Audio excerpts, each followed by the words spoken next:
General elections అని తలపించే విధంగా ఢిల్లీ అసెంబ్లీ ఎన్నికల వైపు మొత్తం దేశం అంతా కూడా చూసింది. ఈసారి రాజధాని ఎవరి ఖాతాలోకి వెళుతుంది, రాజధాని సింహాసనంపై ఈసారి ఎవరిని కూర్చోబెడతారు అని. పర్వేష్ వర్మ బహుశా ఆయన ముఖ్యమంత్రిగా బీజేపీ ఆయన్ను ముఖ్యమంత్రి చేసే అవకాశాలు ఉన్నాయి. కల్కాజీ నియోజకవర్గం నుంచి ముందంజలో ఉన్నారు రమేష్ బిధూరి. ముఖ్యమంత్రి ఆప్ ముఖ్యమంత్రి అతిషిని వెనక్కు నెట్టారు ఈ పోస్టల్ బ్యాలెట్ ట్రెండ్స్ లో. ఆప్ నేత సత్యేంద్ర జైన్ ముందంజలో ఉన్నారు. ఆప్ నేత సత్యేంద్ర జైన్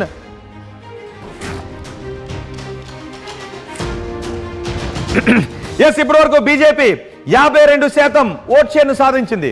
ఉద్యోగస్తుల ఓటింగ్ లో ఉద్యోగస్తులు వేస్తున్న ఓట్లలో 52% ఓట్ షేర్ను బీజేపీ ఇప్పటి వరకు సాధించింది. బీజేపీ అనూహ్యంగా పుంజుకుంది. ఏకంగా 8 స్థానాల నుంచి ఇప్పుడు 40 స్థానాలకు ఎగబాకిన పరిస్థితి ఉంది. గత ఎన్నికల్లో 8 స్థానాలు మాత్రమే కైవసం చేసుకుంది. అఫ్కోర్స్ ఇవి ఎర్లీ ట్రెండ్సే. ఇప్పటి వరకు వస్తున్న ఓట్ షేర్ను చూస్తే 52% ఓట్ షేర్ను బీజేపీ సాధించింది.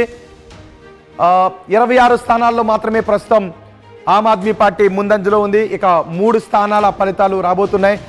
ఆమ్ ఆద్మీ పార్టీ ముఖ్య నేతలంతా వెనుకబడి ఉన్న పరిస్థితి కనిపిస్తోంది.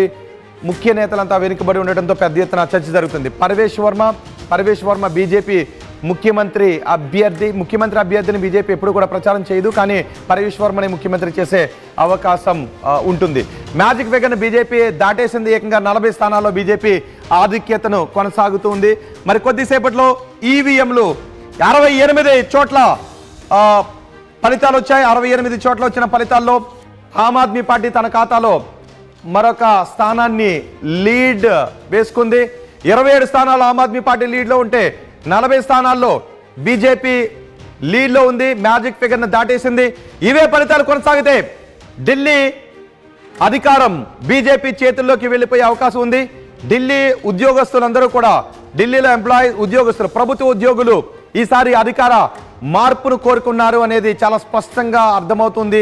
స్పష్టమైన మార్పును ఢిల్లీ ఉద్యోగులు కోరుకున్నారు.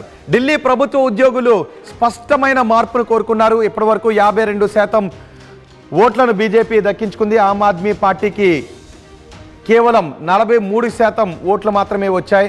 బీజేపీకి 52% ఓట్లు బీజేపీ తన ఖాతాలో వేసుకుంది. ఇది కేవలం ఉద్యోగుల ఓట్లు మాత్రమే, ప్రభుత్వ ఉద్యోగుల ఓట్లు మాత్రమే. మరికొద్దిసేపట్లో ఈవీఎంలు తమ తీర్పును వెల్లడించబోతున్నాయి. ప్రజలు ఈవీఎంల్లో రాసి పెట్టిన తీర్పును మరికొద్దిసేపట్లో చూడండి. ఒకసారి ఆ దృశ్యాలు, ఆ ప్రాసెస్ని కంప్లీట్ చేశారు. ఇంతకుముందు ఈవీఎంలు కౌంటింగ్ కూడా సర్వం సిద్ధం చేశారు. రౌండ్ల వారీగా టేబుళ్లపై పెట్టిన ఆ ఈవీఎంలు ఢిల్లీ ప్రజల మనోగతాన్ని చెప్పబోతున్నాయి. ఢిల్లీ ప్రభుత్వ ఉద్యోగుల మనోగతాన్ని బ్యాలెట్ పేపర్లు చెప్పేశాయి. బ్యాలెట్ పేపర్లో మడత విప్పే కొద్దీ ఆమ్ ఆద్మీ పార్టీ మడత పడుతున్న ఆమ్ ఆద్మీ పార్టీకి ఇబ్బందికర పరిణామాలే చోటు చేసుకున్నాయి. చీపురును మూలక పెట్టేశారు ఉద్యోగులు. బీజేపీ కమల వికాసానికి ఊపిరిలూదారు ఢిల్లీ ఉద్యోగులు. 1993లో మాత్రమే, 1998 తర్వాత ఢిల్లీలో ఎక్కడా బీజేపీ అధికారాన్ని కైవసం చేసుకోలేదు. 2013లో జరిగిన ఎన్నికల్లో మాత్రం సింగిల్ లార్జెస్ట్ పార్టీగా బీజేపీ అప్పుడు అవతరించింది 32 స్థానాలతో. కానీ ఆమ్ ఆద్మీ పార్టీ అనే కాంగ్రెస్ సాయంతో అధికారాన్ని కైవసం చేసుకుంది. 2 నెలలు కూడా అధికారంలో లేదు. ఆ తర్వాత రాష్ట్రపతి పాలన రావడం, 2015 ఎన్నికలు జరిగిన దగ్గర నుంచి ఆమ్ ఆద్మీ పార్టీ తన అధికారాన్ని కైవసం చేసుకుంటూ వచ్చింది. బీజేపీ మాత్రం 3 సార్లు దేశాన్ని ఏలే అవకాశం వచ్చినప్పటికీ ఒక్కసారి కూడా అక్కడ ఢిల్లీని పాలించే అవకాశం రాకపోవడంపై ఆమ్ ఆద్మీ బీజేపీ చాలా కసిగా వ్యూహంతో ముందుకు వెళ్ళింది. ఈసారైనా వస్తుందా రాదా అని చాలా కసిగా వెళ్ళింది. సో ఈసారి అక్కడ అధికార మార్పు ఉద్యోగులు కోరుకున్నారు అనేది స్పష్టమవుతుంది. మరి ఏదైనా తారుమారవుతుందా? దాదాపు ఎప్పుడు కౌంటింగ్లో కూడా ఏ ఫలితాల్లో కూడా ఉద్యోగుల మనోగతమే నిజమైన పరిస్థితి కనిపిస్తుంది. ఉద్యోగుల ఎటువంటి తీర్పును రాశారో మొత్తం ప్రజాభిప్రాయం కూడా అదే తీర్పు. 69 స్థానాల్లో ట్రెండ్స్ ఇవి.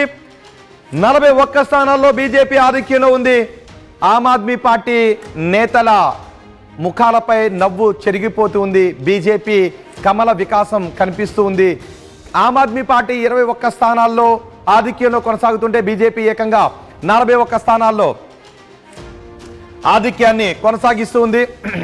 ఎస్, ఓట్ షేర్ని మనం ఆర్టీవీ స్క్రీన్ పైన నేను మీకు ఇప్పుడు ఓట్ షేర్ను వివరించబోతున్నాను. ఆమ్ ఆద్మీ పార్టీ ఢిల్లీలో అధికారంలో ఉన్న ఆమ్ ఆద్మీ పార్టీ కేవలం 43%